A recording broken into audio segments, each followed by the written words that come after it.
Hello guys, magandang araw po sa ating lahat. Meron lang tayong i-discover na kalsada. Ito na nga po 'yon, yung nakita ko dun sa isang vlog.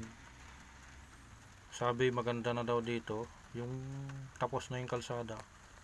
Pero ito pa rin yung resulta guys, pa rin, lubak-lubak. Hindi pa tapos. Baka kalahati nga lang to Pero doon sa nakita ko parang buo na siya. Yan, umbon pa. Ayan, kawawang dito, sasakyan na babalahaw.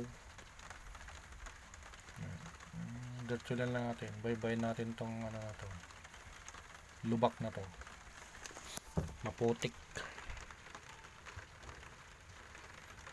Well, pati motor kawawa dito, mahirap tumawid sa dulas. Sigurado semplang abutin.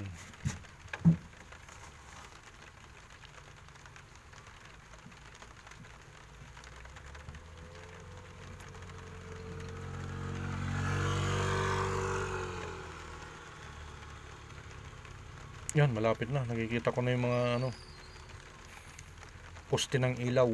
Siguro dyan yung semento, yung dulo ng ginawa nila.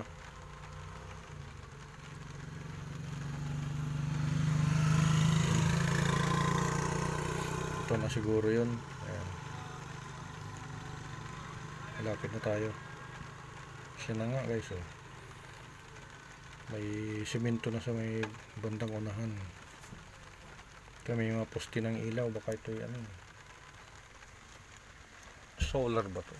Solar ba to? Parang solar light. Yan. Na siya, sarado pa.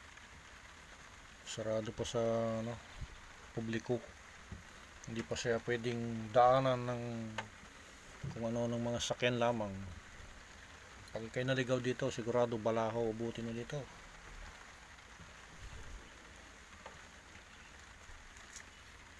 Yun, ito na nga, may harang. Yan, walang masyadong namamasyal ngayon kasi malakas ang ambon na parang mahinang ulan, tikatik kumbaga, ulan. Ito na tayo, semento na tayo. Yan, maganda ng takbuhan natin. Yun, may mga pailan-ilan pa rin mga naglalakad dito.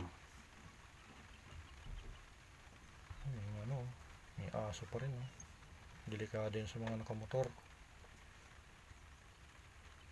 Yan, may mga nagtatayo na rin dito ng mga tindahan. Siguro mga lumihan ito. May harang pa rin siya. Yan,